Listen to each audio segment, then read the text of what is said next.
Hello, I'm Captain James D. Kirk. Let's start. No, wait. I'm not Captain James D. Kirk. I'm Truth Surge, and you're watching Atheist Edge.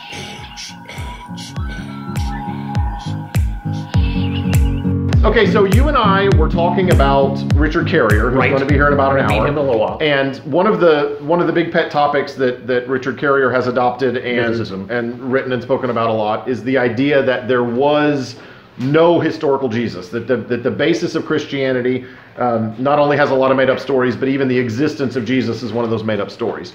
Yeah. You and I are both from the Ehrman camp. Yeah, so studied a lot and come down on the side of Bart Ehrman in this debate, which is, more persuaded that Jesus was a historical character. Very more likely that he was than he wasn't. And so I thought the interesting discussion today might be, rather than getting into the details of whether Jesus existed or not, and there are certainly arguments to be made on both sides, I'm curious as to the motivations and the why behind why someone would think this matters. And so, to a fundamentalist Christian, obviously, what would they say to the question of the importance of whether Jesus existed? A fundamentalist so it doesn't just need to be evidently true that Jesus existed. It also needs to be true that the stories told about him were not embellished in any way. Right. The possibility of any embellishment chips away at the sanctity of the faith claims that Christianity posits. So that really needs to be preserved in whole cloth. I think the challenge for fundamentalists is the idea that there is embellishment of any of the New Testament gospel narratives that we have. But more than that, even this sort of more recent idea that it's possible that everything about Jesus is made up. And that's the arguments that we hear Dr. Price and Dr. Carrier make are actually pretty good arguments, but I don't find that they eliminate the continuing probability, I think, that Jesus still existed. And probability is a good word there. I think it's worth reminding everyone that we're talking about the possibility, the probability. Right, what are the odds that Jesus did or didn't exist? What was most likely? To whereas a fundamentalist Christian, to your point, would say Jesus absolutely existed, no question. 100%, and they're not allowed to doubt that, and let alone doubt any of the stories told about him. And yet, I don't think there's anyone on the other side claiming 0% chance that Jesus is a historical figure. Let's compare Jesus and Darth Vader, right? I mean, the fundamentalist Christian would say 100% chance Jesus exists, 100% chance Darth Vader is a fictional character. Right. You don't find amongst the atheists the idea that some people think Jesus 100% existed or some people think Jesus 100% didn't exist. What you instead find is people saying probably. You find the majority of biblical scholars saying that the evidence is such that Jesus probably existed. Yeah. And you find people like Dr. Carrier and Dr. Price saying Jesus probably didn't exist. I think an interesting question for Dr. Carrier today would be, what if you had to give a probability, a percentage, a likelihood that Jesus, some historical figure underlies those legends, what would that number be? And I would presumably something between 1 and 49, right? Right. Like he's not at 0, but he's not at more than 50. I think it would also be interesting to say, what number do you think Bart Ehrman would give? Right. It's something between 51 and 99. Right. But there we have it. I mean, we're in that range of probability. So we can all look at the same evidence and come to a different conclusion. One of the things that I think about is it's nice to have, even on a argument where I'm not yet persuaded, and maybe I'll change my mind at some point, and say, it's more likely than not that Jesus was not a historical figure.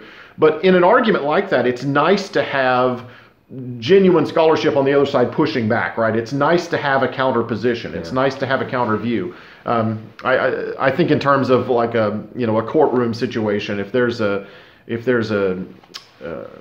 indicted felon, accused felon who the whole town saw him commit the murder, everyone knows he's guilty, but we still have a trial under our system. We still have evidence presented. I want that accused murderer to have a vigorous defense. I want there to be somebody pushing back because it makes the process better. I agree. And I think the same thing here. It's nice to have scholars that are willing to take that mantle and push back. I agree. And I think from an academic perspective, the most rational way to treat anything is to say nothing is above skepticism, or there is no question to which we could not systematically apply rigor and discipline and ask questions. And I think the fact that scholars are now beginning to challenge even the historicity of Jesus is an example of good, solid academic practice. I know that lots of people in the apologetics community are dismissive and even flippantly so, but I think they do it at their peril. I think they're showing a weakness in their own sort of fundamentalism. They can't tolerate a deep academic look at the documents and texts that underlie their religious book.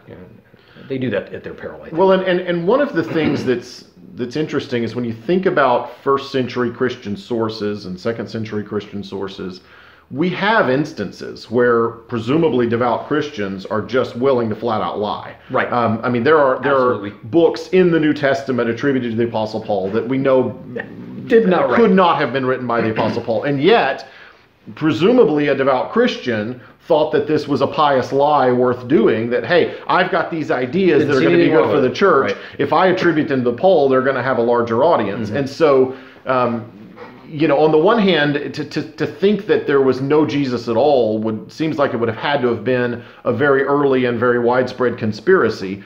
But on the other hand, we've seen Christians willing to commit fraud in that sense, and so the number of non-canonical Christian texts in the first 2 centuries is dozens. So to say I'm not persuaded is not to say I think it's outside the realm of possibility. I think it is.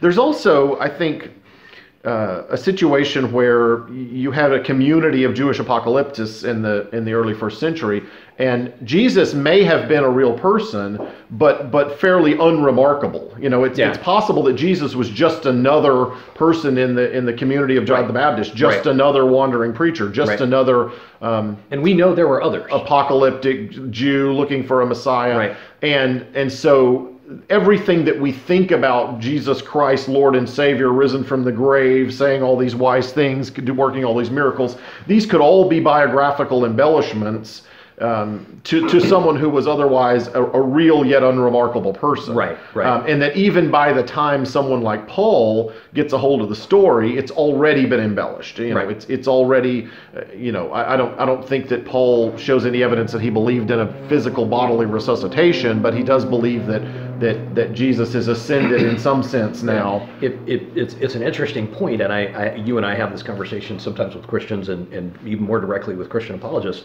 If you look at the list of visions of Jesus that Paul lists in 1 Corinthians 15, where he goes through that list, the verb that he's using doesn't necessarily mean a verb opti, right, where you and I are sitting across from each other face to face. It's more of an awareness. More of an awareness or a vision or a dream. This idea that there was a physical resurrection really doesn't appear till later. In fact, the original ending of Mark, the first gospel, ends with the empty tomb. Right. That we don't have a physically resurrected Jesus until whichever gospel is next, and it's either Matthew or Luke. Pick the one that you prefer. Right. I don't know which one came next, but it's not until one of those that we actually have a physically resurrected Jesus. So I think that's an example of the embellishment over time of the gospel narratives. The other thing I was thinking about this, having this minority scholarship view on mythicism, I wonder, it would be interesting to ask Dr. Carrier if he thinks that the fact that he has staked out that position has added to his notoriety, his brand. How much of who he is now tied up in that question. Is there something to be said for just owning a minority position, that gets you an audience that you might not otherwise have? Not that that's a bad thing. I'm just curious how he sees that question. That would be a very interesting question to ask. It'd be a lot like being a vegan, for example. Right. Because what a big part of my brand I make that. Since literally you're the one that brings it up every time we have this discussion. And you're a good sport about it. So the first time I was aware of Richard Carrier was a film many years ago called The God Who Wasn't There. Mm-hmm. And this was created by a filmmaker, Brian Fleming. Somebody should look up and find out whatever happened to Brian Fleming, because he makes this one film and then kind of disappears. It drops off. But that film had Bob Price, Richard Carrier, Sam Harris, the Mickelsons that founded Snopes, a number of other scholars, in Christian and atheist both. And it was really, to my knowledge, it was the first stab at doing sort of a full-length film on this subject. Since that time, we've gotten Religulous, the Bill Maher film, and we've gotten, things like Friends of God, and we've gotten Zeitgeist. But I think Fleming was really the first one to bite off that problem, and it's not a bad film. I think he overplays the copycat notion, the idea that early Christianity was a copycat of Mithraism or earlier things. I think there are certainly parallels, but I don't think that it was a conspiracy to copy. I think that those other traditions probably did influence early practice, right, and they made their way into things that are sort of now orthodoxy. Right. I also think, and I'll change directions just a little bit, it's unsurprising to me, the New Testament manuscripts that we have are all written in Greek, and so they're being written in another country, right? They're being written outside of Palestine, and they're being written by people who would have been converts to the faith. And what would they convert from? They weren't Jewish people converting. The Jews continued to disregard the Christian premise that Jesus was the by and large. I mean, there certainly were Jews that there are a few that think that, but that wasn't the majority. But the people who are then the communities who are, and I'll use the word community because we don't actually know who the author was of Matthew or Luke. But the people who are doing this writing, who are putting the oral traditions together and eventually writing them down, are people that converted from other pagan faiths, for whom things like a man deity, who was the son of a sky deity, was not really an uncommon thing. I have no idea. And son of God would have meant something very different to pagan ears than to Jewish ears. How many children did Zeus have? And so, in contemporaneous to the writing of the manuscripts that became Luke and Matthew and even John, are faiths that were still being practiced, that were on the way out. But it makes perfect sense to me that those kinds of ideas would penetrate into the Christian narrative, and a guy like Dr. Carrier would say this is an example of how all of this could have been made up. None of it need be real for us to have the documents that we have, and it's true. That's a true statement. But I also still come back to unlikely things like Nazareth. Why would Nazareth be an embellishment? Why would crucifixion be an embellishment? It seems to me that there are grains of more mundane truth that are unlikely to be made up, and I find Ehrman to be persuasive in saying, or a passage in Mark that Jesus' family is rejecting him. They think he's crazy, and somebody needs to help him. That's not the sort of thing that Christians would make up, which makes it more likely to be true. Yeah, and it also fits historically. I'm watching a totally unrelated note here for a minute, watching a Super Bowl commercial a couple of years ago. The Scientologists had a commercial of the Super Bowl, and I looked over at my wife and said, "What would you do if I woke up in the morning and said I had decided to become a Scientologist?" She said, "I would ask you to submit to an MRI to see if we could identify a brain tumor." So if my family were rejecting me, if I said I was the son of God or started adopting some crazy ideas, it wouldn't be surprising that a family would reject that. Yeah, and there's no reason to think that Jesus actually claimed such a thing. Right. I mean, this is the problem with talking about, we use shorthand like the historical Jesus and the biblical Jesus, but the question of whether the historical Jesus existed or not, we can certainly debate, and I'm sure we will continue to. But the question of whether either one of those was then embellished drastically by the time the biographies, the Gospels came out. Of course it was. Of course it was embellished, and we see that the facts you get about Jesus from Paul versus Mark versus John, you see the story growing. You do. Throughout the first century, and whether that story started with a non-existent Jesus or whether that story started with a historical Jesus, either way, the story clearly grew. I like the thing that you say sometimes, and I guess now I'm the one saying it, but if you read Mark in a vacuum, you could easily, without the late ending, you could easily come away with the idea that Jesus was just a guy. And then if you go and you read John, the name is the same, but you are clearly talking about two different people. Right. Such is the nature of the evolving legend. That's if they weren't both named Jesus, you wouldn't know you were talking about the same guy. Right. I mean, the Jesus in Mark speaks of a coming Messiah. He is a human teacher with human followers speaking of a coming Messiah. And he never one says coming from heaven like the Son of Man. In John, Jesus spends 3 years walking around claiming to be God, and which would have been blasphemy to his Right. Jewish audience at the time. He wouldn't have lasted 3 years. He wouldn't have lasted 3 days. Yeah. But so I mean, the story's clearly grown and changed over the decades. But you told me you had looked into a number of the books and the writers on the question of mythicism. You and I've discussed what you found most compelling about the idea that Jesus was a historical person, but what do you think are the best 2 or 3 arguments that the mythicists make? So I just got done reading Price's book. Was it Unpacking Ermine? I don't remember what it was called. I just read it, just finished it a couple of months ago.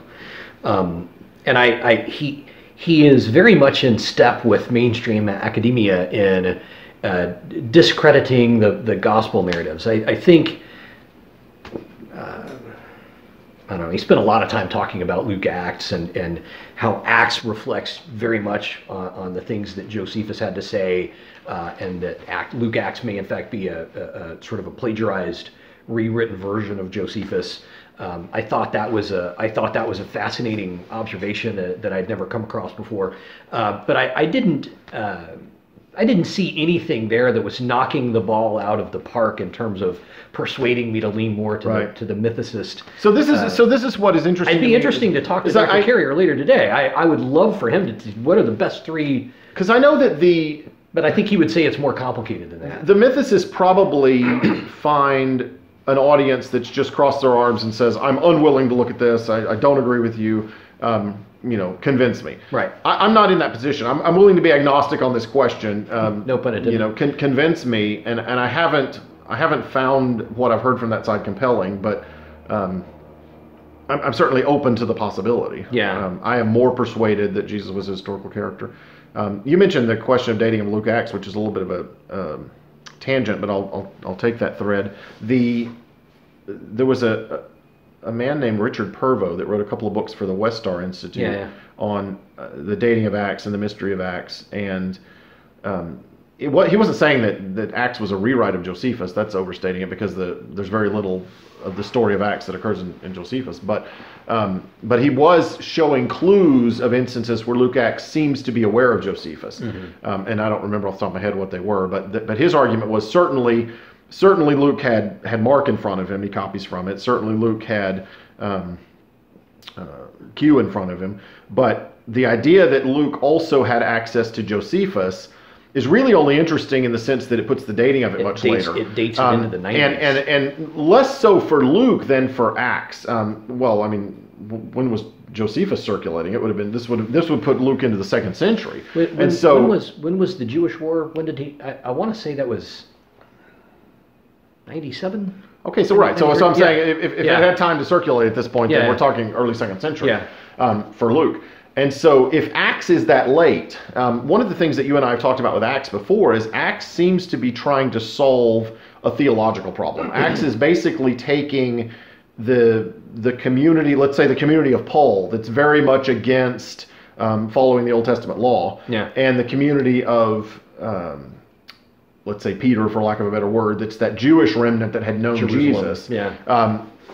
Paul, in his own letters, rails against this and says he doesn't agree with them. He went and saw them, but he doesn't care. He doesn't care what he had to say. He tells the followers in his communities, ignore those Christians that come behind me, preaching the law and preaching circumcision. They're wrong, I'm right.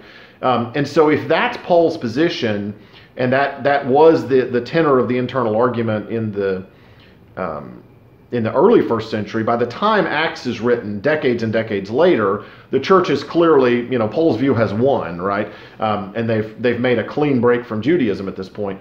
And so by that time, it makes sense that a book like Acts would be written that would try to harmonize, Peter and Paul. Peter and Paul had both become, heroes of this story, and yet everything we know from Paul, they didn't agree at all. They didn't agree. And so here comes Acts that has them both giving long sermons that sound exactly the same, and Peter conceding to Paul's worldview, which I think is not only, there's no historical evidence that is true, but we also know that by the early 2nd century, the church would have had a great incentive to create a pious fiction like that to make it seem like all the early Christians were in agreement. There was and the dispute among Christians about what Christianity was lasted.